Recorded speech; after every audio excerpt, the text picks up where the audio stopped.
ఆ గడికి 4 మూలల 4 సంఖ్యల గురించి కొన్ని వివరాలు చెప్పారు కదా, మరిన్ని వివరాలు ఈ రోజు కార్యక్రమంలో మీరు చెప్పాల్సి ఉంది. కానీ అంతకంటే ముందుగా కాల్ తీసుకుందామండి, చాలా సేపు నుంచి వెయిట్ చేస్తున్నారు. నమస్కారం అండి, గ్రహబలం కార్యక్రమానికి స్వాగతం. మీ పేరు? లక్ష్మి అండి. ఎక్కడి నుంచి కాల్ చేస్తున్నారు? ఖమ్మం నుంచి మాట్లాడుతున్నాను. డేట్ ఆఫ్ బర్త్ చెప్పండి. మా పాపదండి 4/2/87. సమయం రాత్రి 9 నుంచి 9:20 మధ్యలో. ఓకే, సమస్య ఏంటండి? సమస్య అంటే వివాహం అండి. ఒకసారి డైవర్స్ అయినాయి. పాపకు మళ్ళీ వివాహం ఎప్పుడవుతుంది, ఎలాంటి వాడు దొరుకుతాడు అని. ఓకే అండి, సిద్ధాంతి గారు చెప్తారు, శ్రద్ధగా వినండి. గ్రహబలం కార్యక్రమంలో గత నుంచి ఎన్నో వివరాలు చెప్పుకుంటూ వస్తున్నాం. ప్రత్యేకంగా జాతక చక్రం చూసిన తర్వాత కొన్ని లోపాలు ఏమిటో తెలిసిపోతుంటాయి ప్రేక్షకులకు కూడా. అమ్మా, మీ పాప జాతకంలో మీరు ఇచ్చిన డేట్ ఆఫ్ బర్త్ ప్రకారం 4/2/1987 క్షయనామ సంవత్సరం మాఘమాసంలో జన్మించినటువంటి అశ్విని నక్షత్ర మేషరాశిలో జన్మించినటువంటి జాతకురాలు. ఆ 3 గ్రహాలు ఆ 2 గ్రహాలు ఉంటాయి చూసారా, అవి ఉన్నాయి అంటే ఎక్కడోకు తలకాయ నొప్పి. ఒక్కొక్కసారి మీరు అనుకున్న రీతిలో డైవర్స్ తీసుకోవటాలు, డైవర్స్ తీసుకోకుండానే డైవర్స్ రాకపోయినా కూడా ఇబ్బందులుగా ఉంటాయి. భార్యాభర్తల మధ్య అవి ఒక స్వైర విహారం చేస్తుంటాయి. దీని గురించి మన రాజయోగ పట్టికలో ప్రత్యేకమైన భాగం ఉంది. కానీ ఇప్పుడు నేను పరిహారం చెప్తున్నానమ్మా. కుజగురు రాహుల కలయిక జన్మరాశికి 12వ స్థానంలో స్వక్షేత్రంలో గురువు కమాండింగ్ ఉన్నప్పటికీ కూడా కుజగురు రాహుల కలయిక వలన పరిస్థితి జరిగిందమ్మా. కనుక దీనికి ప్రతి మంగళవారం మధ్యాహ్నం రాహుకాలము 3 to 4:30 పూర్తి సమయం అనుకూలప్రదంగా మౌనం వహించే విధంగా చేస్తూ ఉండండి. తప్పకుండా మంచి అనుకూల పరిస్థితులు వస్తాయి. కనుక ఇబ్బంది పడాల్సిన అవసరం లేదు. మీరు కోరుకున్న రీతిలో ముందుకు వెళ్ళడానికి అవకాశాలు వస్తాయి. ప్రేక్షకులకు ముఖ్య గమనిక తెలియజేస్తాను. నిన్నటి కార్యక్రమంలో ఒక కాలర్ అడిగినటువంటి ప్రశ్నకి నా మైండ్ బ్లాక్ అయిపోయింది. గ్రహబలం కార్యక్రమం మొట్టమొదటిసారి ఏ విధంగా బ్లాక్ అయిందంటే మీరే చెప్పచ్చు. పైన 9 గళ్ళు ఉంటాయి, కింద 9 ఉంటాయి. 9, 9, 18. అసలు కింద 7 గళ్ళకి 25 వచ్చేస్తాయి. మరి ఆ పైన ఆ క్రాసులో ఉండేది 13, 15 అని చెప్పేస్తుందట. కానీ అది 13, 15 కాదు, 15, 17. అది కూడా ఆలోచించలేనటువంటి స్థితిలోకి వెళ్ళిపోయినామంటే మైండ్ ఎంత బ్లాక్ అయిపోయిందో అర్థం చేసుకోవచ్చు. ఒక కాలంలో ఒక ప్రశ్న అడిగాడంటే ఈ ఖగోళంలో ఏ గ్రహాలు ఎక్కడ ఉన్నాయి, నక్షత్రాలు, తిథులు, వారాలు, గ్రహ సంచారాలు అవలీలగా చెప్పుకుంటూ వెళ్తున్నామంటే అలాంటి అవలీలగా చెప్పుకునే స్థాయి కూడా బ్లాక్ అయిపోయింది. కనుక నిన్న జరిగిన దానికి నేను పరోక్షంగా క్షమాపణలు చెప్పుకున్నాను. ఈరోజు చాలా క్లారిటీగా నోట్ డౌన్ చేసుకోండి. చెప్పబోతున్నాను పరిహారం. కనుక కాలర్ సిద్ధంగా ఉంటే వారితో మాట్లాడదాం, లేదంటే పరిహారానికి వెళ్దాం. ముందుగా పరిహారం తెలుసుకుందామండి, తర్వాత కాల్ తీసుకుందాం. ఓకే, ఇక అసలు విషయానికి వచ్చేద్దాం. 25వ గడి రాజయోగ పరిహార పట్టికలో ఏం తెలియజేస్తుంది? ఆరోగ్య విషయాలను చక్కగా ఉండే విధంగా తెలియజేస్తుంది 25వ పట్టిక. ఆ 25వ పట్టికి ఒక క్రాస్ లో ఉండే నంబర్ 15, మరొక క్రాస్ లో 17, మరొక క్రాస్ లో 33, మరొక క్రాస్ లో 35 ఉంటాయి. కనుక 15వ గడి ఏదైతే ఉందో దాన్ని ఆదివారము అని అనుకుందాం. ఈసారి 15కు వచ్చేటికి అక్కడ వేరే రెమెడీ ఉంటుంది. కానీ ఇది 15 ఆదివారం, 17 సోమవారం, 33 శనివారం, 35 మంగళవారం. బాగా గుర్తుంచుకోండి. 19 ఆదివారం, 15 ఆదివారం, 17 సోమవారం, 33 శనివారం, 35 మంగళవారం. కనుక ఆ నెంబరు, ఆ వారము, ఆ పరిహారము ఏమిటి, చక్రాలు ఏమిటి, వివరం ఏమిటి, నివేదన ఏమిటి, మంత్రం ఏమిటి, శ్లోకం ఏమిటి, ఒక నెంబర్ ఒక వారానికి సంబంధించి చెక్క రైఫిల్ పోయినట్టు వెళ్ళిపోదాం. కాలర్స్ కూడా దయచేసి సహకరించాల్సిన కోరుతుంది. కాలర్ సిద్ధంగా ఉన్నారండి. నమస్తే అండి, మీ పేరు చెప్పండి. నమస్తే అండి, నా పేరు లక్ష్మి. ఎక్కడి నుంచి కాల్ చేస్తున్నారు? హైదరాబాద్ నుంచి వస్తున్నాను. డేట్ ఆఫ్ బర్త్ చెప్పండి. ఆగస్టు 7, 78 అండి. ఓకే, సమయం సాయంత్రం 4:15.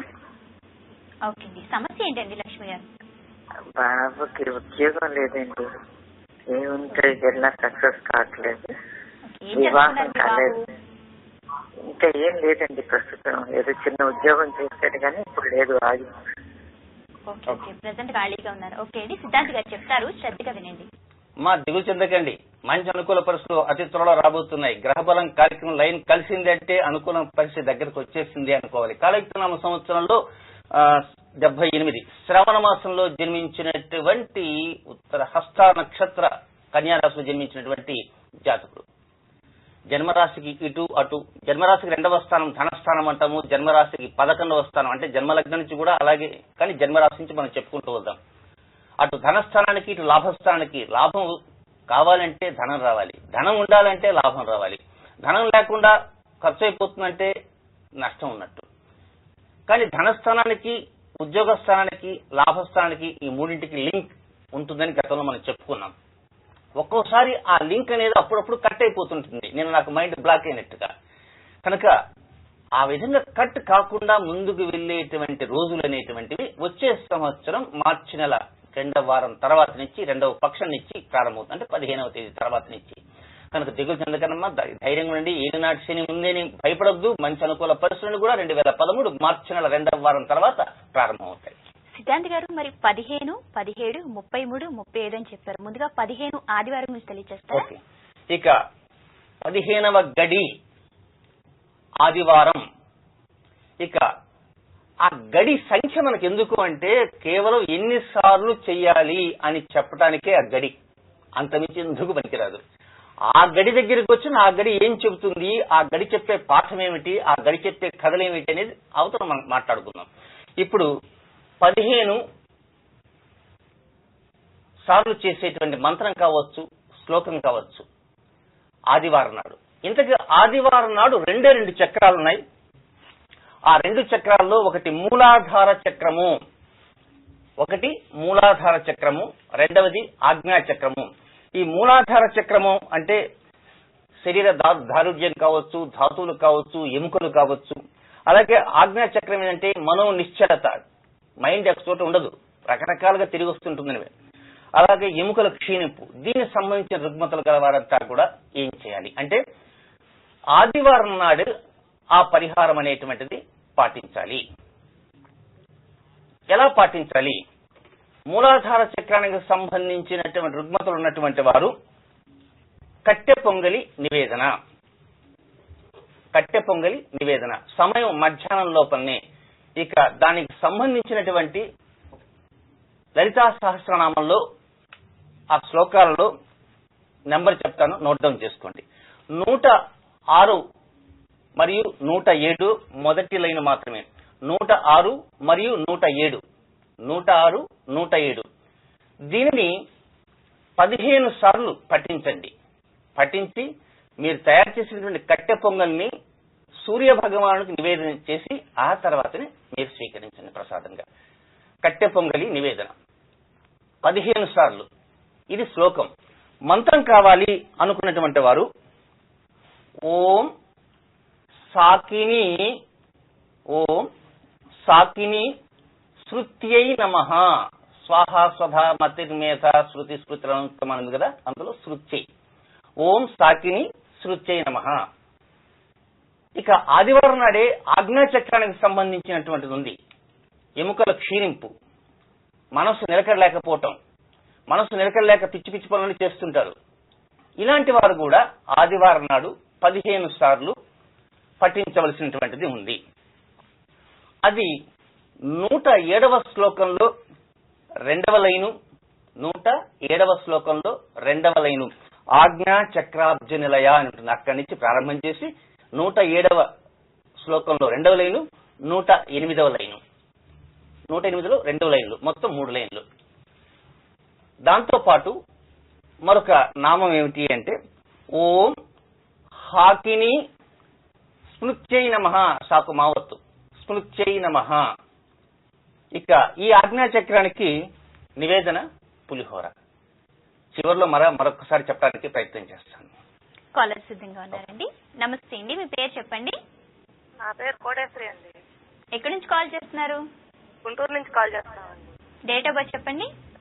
7 చెప్పండి. 8వ నెల 1997 మేడం. సమయం చెప్పండి. ఉదయం 6 గంటల నుంచి 6:15 మధ్యలో. ఓకే అండి, సమస్య ఏంటండి? సమస్య మా పాప చదువు సాగదంటున్నారు మేడం. మాకేం పాపను చదివించుకోవాలని ఉంది. అది కాక ఒక గురువు గారి దగ్గరికి వెళ్తేను కుమారస్వామి బొమ్మ వేయండి తర్వాత మాట్లాడదాం పాప గురించి అన్నారు. మాకు కొంచెం టెన్షన్ గా ఉంది, భయంగా ఉంది. మేము చదువు గురించి అడుగుతున్నారు కదా, మీ అమ్మాయికి ఇంట్రెస్ట్ లేదా? చూపించట్లేదా ఇంట్రెస్ట్ చదువు మీద? మా అమ్మాయి కూడా బాగా ఇంట్రెస్ట్ గానే బాగా చదువుకుంటుందండి. కొంచెం జ్ఞాపక శక్తి కొంచెం తక్కువగా ఉంటుంది. మేము గురువు గారికి నమస్కారం అండి. ఫస్ట్ టైం వాళ్ళు చేశాము, కాల్ ఫస్ట్ టైం కలిసింది మేడం. సంతోషం. నమస్కారం గురువు గారు. మీరు చెప్పారు మీరు తప్పకుండా మంచి అనుకూల పరిస్థితులు రావాలి, మీరేం దిగులు చెందకండి. ఇక పాప యొక్క డేట్ ఆఫ్ బర్త్ వెళ్దాం. 7/8/1997 ఈశ్వరనామ సంవత్సరంలో శ్రావణ మాసంలో జన్మించినటువంటి ఉత్తర నక్షత్ర కన్యా రాశిలో జన్మించినటువంటి జాతకురాలు. సరే, ఇన్ని బొమ్మలు వేసినా ఆ బొమ్మలు భగవంతు స్వరూపం అనుకోవచ్చు, ఆ బొమ్మల యొక్క అనుగ్రహం ఉంటుందని మనం నమ్మాలి, విశ్వసించాలి. ఇక పాప ఇంట్రెస్ట్ ఎలా ఉన్నా మీరు బాగా చదివించాలని కోరిక మీకుంది. పాప అలాగే ముందుకు వెళ్ళిపోతుందమ్మా, దిగులు పడకండి. మంచి అనుకూల పరిస్థితులు వస్తాయి, మంచి ర్యాంక్స్ వస్తాయి. ఇది ఎప్పటి నుంచి వస్తాయి ర్యాంక్స్? ప్రారంభమైంది, ఎప్పుడో బండి స్టార్ట్ అయిపోయింది, వడివడిగా వెళ్ళిపోతుంది. బ్రేకులు కూడా ఎక్కడా లేవు. ఎక్కడైనా స్పీడ్ బ్రేకర్ ఉన్నా కూడా లాగించుకుపోయే శక్తి సామర్థ్యం మీ పాపకు ఉంది. అన్నింటా కూడా అనుకూల పరిస్థితులు వస్తాయి, దిగులు చెందాల్సిన అవసరం లేదు. అయితే ఫీజులు కట్టే సమయంలో మాత్రం బుధవారము శనివారం కాకుండా మిగిలిన రోజులన్నీ ఫీజులు కట్టడం కానీ బుక్స్ పర్చేజ్ చేయడం కానీ అలా చేస్తూ ఉండండి. చక్కగా మంచి ర్యాంక్స్ తో ముందుకు వెళ్ళేటువంటి అవకాశాలని మీ పాపకు వస్తాయి. మీ పాప కోరుకున్న రీతిలో చదివించే అవకాశాలు కూడా ఉన్నాయమ్మా. మీరు అలాంటి స్థితిని మీరు పొందగలుగుతారు, దిగులు చెందకండి. కాలర్ సిద్ధంగా ఉన్నారండి. నమస్తే అండి, మీ పేరు చెప్పండి. నమస్తే మేడం. మీ పేరు? నమస్తే గురువు గారు, నా పేరు చందన. ఎక్కడి నుంచి కాల్ చేస్తున్నారు? సంగారెడ్డి నుంచి పాప గురించి అడుగుదామని. ఓకే, మీ పాప డేట్ ఆఫ్ బర్త్ చెప్పండి. 12/9/97. సమయం 11:55 ఉదయం. ఓకే అండి, సమస్య ఏంటో చెప్పండి. సమస్య కొంచెం ఇప్పుడు 10th చదువుతుందండి, హెల్త్ ప్రాబ్లం ఉంది, మళ్ళీ ఆమె భవిష్యత్తు ఎట్లుంటుందా అని. ఓకే అండి, ఆరోగ్యానికి సంబంధించి పరిహార మార్గం చెప్తున్నారు, మీరు రోజు నోట్ చేసుకుంటున్నారా? మరి చేసుకుంటున్నామండి. అయితే అన్ని పూజలు కూడా చేశాము. ఓకే అండి, ఓకే అండి, సిద్ధాంత్ గారు పరిష్కార మార్గం చెప్తారు, శ్రద్ధగా వినండి. ఓకే అమ్మా, ఇక వివరాలకు వెళ్దాం తల్లి. ఈశ్వరనామ సంవత్సరంలో భాద్రపద మాసంలో అమ్మా, అసలు విషయం మర్చిపోయినా, మీరు పూర్వాషాఢ చూసుకుంటున్నారా ఉత్తరాషాఢ చూసుకుంటున్నారా? అసలు తెలియదండి. తెలియదు, మంచిది. పూర్వాషాఢ నక్షత్ర ధనురాశిలో జన్మించిన జాతకురాలు. ఇందాక ఒకటి చెప్పాను, 15 ఆదివారం అని. ఈ తర్వాత 17 దాంట్లో మీ పాప ఉన్నది. కొంత గైనిక్ సంబంధమైనటువంటి సమస్యలు వస్తుంటాయి కనుక నెక్స్ట్ రాబోతున్నది అదే స్వాధిష్టాన చక్రానికి సంబంధించినటువంటిది పరిహారం. అది వినటానికి ప్రయత్నం చేయండి. ఓకే, అలాగే మరి 17 సోమవారం అన్నారు కదా, వివరాలు చెప్తారా? తప్పకుండా. ఇక సోమవారం నాడు ఒక పరిహారం పాటించాలి. 17 ఏమిటంటే ఆ నామాలు గాని ఆ శ్లోకాన్ని గాని 17 పర్యాయాలు పఠించాలి. ఎక్కువ పఠించవచ్చా? పఠించండి. ఖచ్చితంగా చేయాల్సింది 17. ఈ సోమవారం నాడు ఏ చక్రాలకు సంబంధించిన రుగ్మతులు అంటే ఒక చక్రం పేరు స్వాధిష్టాన చక్రము. ఈ స్వాధిష్టాన చక్రానికి సంబంధించిన రుగ్మతులు ఏమిటంటే ఒక్కొక్కసారి శిరస్సులో పోటు రావటం, మేధస్సుకు సంబంధించినటువంటి కొన్ని లోపాలు ఉండటం, అలాగే జననేంద్రియ సమస్యలు ఉండటము, ఋతు సంబంధమైనటువంటి సమస్యలు ఉండటము, ఇందాక కాలర్ అలా ఆ కోవలోకి వచ్చారు. ఇవన్నీ కూడా ఈ స్వాధిష్టాన చక్రానికి సంబంధించినటువంటి రుగ్మతులు.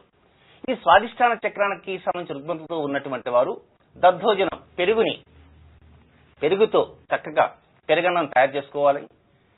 ఇక లలితా సహస్రనామాలకు సంబంధించినటువంటి నామాలు ఏవైతే ఉన్నాయో, శ్లోకాలు ఏవైతే ఉన్నాయో వాటి సంఖ్య చెప్తాను కనుక 104, 105. 104లో 2 లైన్లు ఉంటాయి, 105లో 2 లైన్లు ఉంటాయి కనుక ఆ 2, 4 లైన్లు.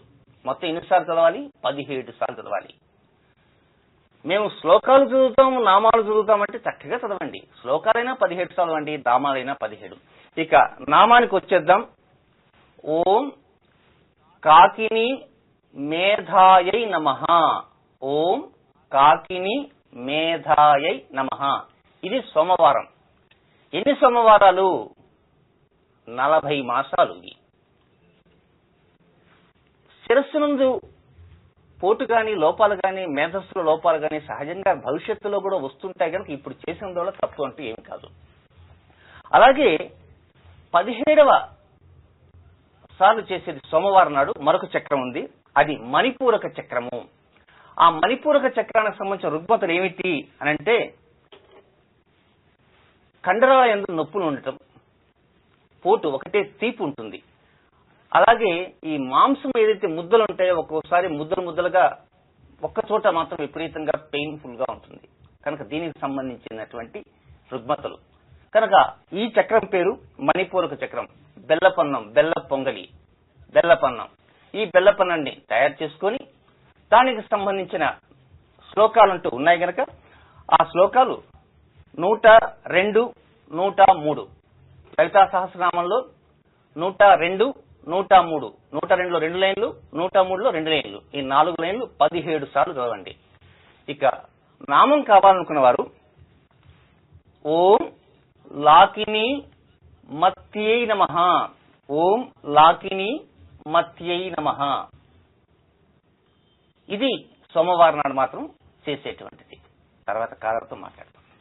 మనిషికున్న ప్రాబ్లమ్స్ అన్ని బాగా స్టడీ చేసి ప్రతి ఒక్కదానికి పరిహార మార్గం చెప్తున్నారు. మిమ్మల్ని జ్యోతిష డాక్టర్ అని కూడా అనొచ్చేమోనండి ఇక్కడ నుంచి. కాలర్ సిద్ధంగా ఉన్నారండి. నమస్తే అండి, మీ పేరు చెప్పండి. నమస్తే అండి, నా పేరు హరినాథ్ రెడ్డి, యుఎస్ నుంచి కాల్ చేస్తున్నా అండి.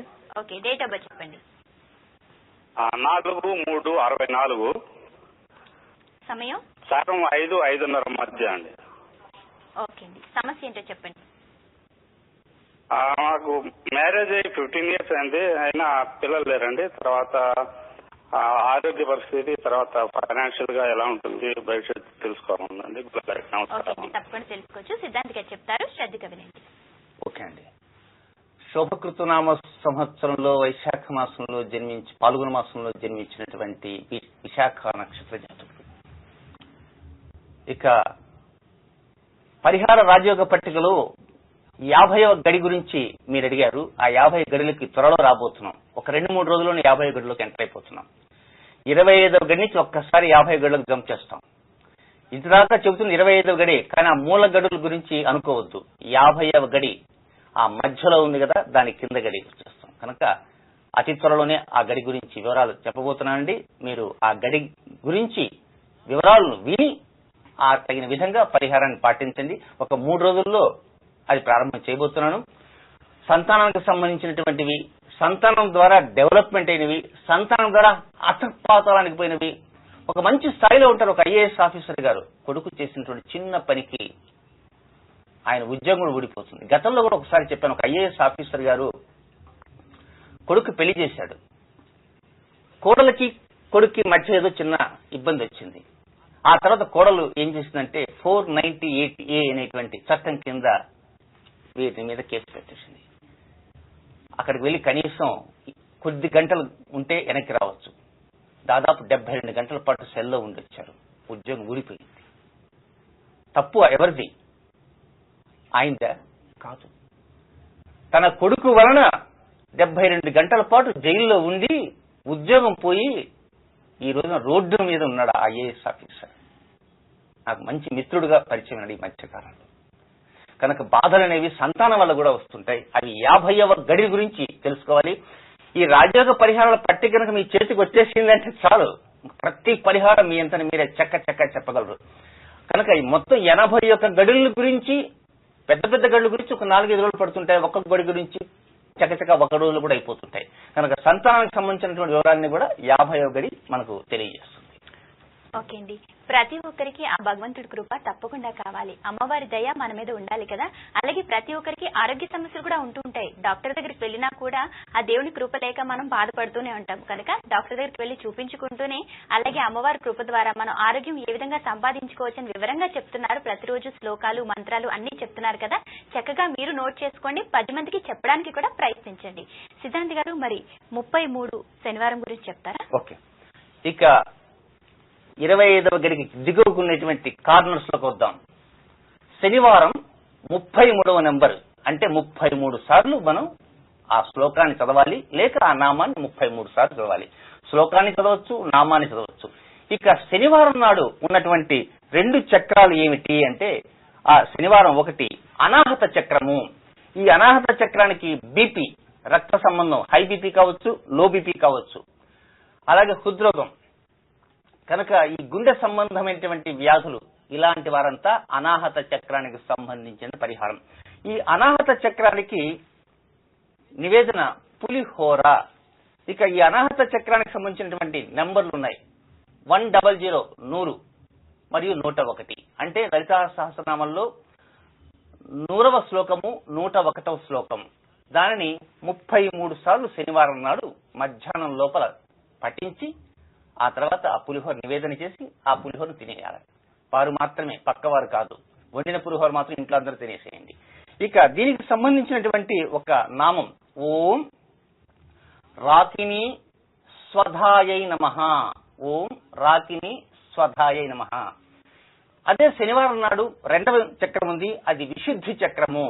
ఈ విశుద్ధి చక్రము చర్మ దోషాలుంటాయి, సిరోసిస్ వ్యాధి, రకరకమైనటువంటి లోపాలు ఉంటాయి. చర్మం ఉన్న పరంగా కమిలిపోతున్నట్టుంటుంది, అలాగే పండిపోయిన ఆకులా కూడా మారిపోతుంటుంది. అలాగే కంఠ దోషాలుంటాయి. ఒక్కొక్కరు బాగా మాట్లాడుతున్న ఉన్న పరంగా ఆడగొంతు వచ్చేస్తుంటుంది, ఒక్కొక్కసారి పురుష గొంతు వస్తుంటుంది. పురుష గొంతు ఆడగొంతు రావడం గొంతే మూతపడిపోతుంది. ఒక్కొక్కసారి రకరకమైనటువంటి కంఠ దోషాలనే వస్తుంటాయి. ఇలాగా కంఠ దోషాలు ఉన్నవారు, అలాగే టాన్సిల్స్ ప్రాబ్లం ఉన్నటువంటి వారు, ఇలాంటి వారందరూ కూడా ఈ పరిహారం. కానీ మొదటి చెప్తున్నాను, డాక్టర్లకే ప్రథమ ప్రాధాన్యత, మాకు మాత్రం కానీ కదా, మాకు చిన్న పీట, డాక్టర్లకి పెద్ద పీట. పరిహారం నోట్ డౌన్ చేసుకోండి. ఈ విశుద్ధి చక్రానికి నివేదన పాయసాన్నము. ఏ పాయసం అంటే పాయసమే, బెల్ల పాయసం కావచ్చు, పంచదార పాయసం కావచ్చు.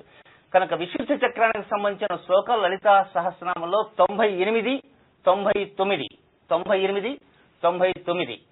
ఇక ఎన్నిసార్లు చదవాలి? శనివారం నాడు 33 సార్లు చదవాలి. ఇక విశుద్ధి చక్రానికి సంబంధించినటువంటి ఒక దేవత పేరుంది, నామం ఓం డాకిని స్వాహాయ నమః. ఓం డాకిని స్వాహాయ నమః. కనుక 3 గడులు అయిపోయినాయి, ఇంకా 4వ గడి ఉంది. మనం కాలర్ కూడా సిద్ధంగా ఉన్నారు, సమయం ఉంటుందో లేదో చూసుకోవాలి. కాలర్ సిద్ధంగా ఉన్నారండి. నమస్తే అండి, మీ పేరు చెప్పండి. Hello madam. నమస్తే, మీ పేరు? యేసు బాబు అండి. ఎక్కడి నుంచి కాల్ చేస్తున్నారు? హైదరాబాద్ నుంచి మేడం. డేట్ ఆఫ్ బర్త్ చెప్పండి. Date of birth 19/4/1980 madam. Okay, సమయం? సమయం ఈవినింగ్ 4:30 మేడం. ఓకే, సమస్య ఏంటండి? సమస్య మ్యారేజ్ కావట్లేదు మేడం. డేట్ ఆఫ్ బర్త్ ఎవరిది? మా బ్రదర్ మేడం. ఓకే, సంబంధాలు చూస్తున్నారా? చూస్తున్నారు మేడం, అప్పుడే 4 years నుంచి చూస్తున్నారండి. ఓకే, సిద్ధాంత్ గారు చెప్తారు, శ్రద్ధగా వినండి. 4 సంవత్సరాలు చూస్తుంటే పెళ్లి కాలేదు. ప్రేక్షకులకు అర్థమవుతుంది నా నోటి నుంచి వచ్చే డైలాగ్ ఏమిటని. రౌద్రనామ సంవత్సరం వైశాఖ మాసంలో జన్మించిన మృగశిర నక్షత్ర 3 పెద్ద మనుషులు అక్కడే ఉన్నారు. ఎవరు? కుజగురు రాహు. అంతే, వాళ్ళు ఉన్నారు అంటే సమస్య ఎలా ఉంటుంది. ప్రేక్షకులు బాగా జ్యోతిష్యం తెలుసుకు ఉంటారు.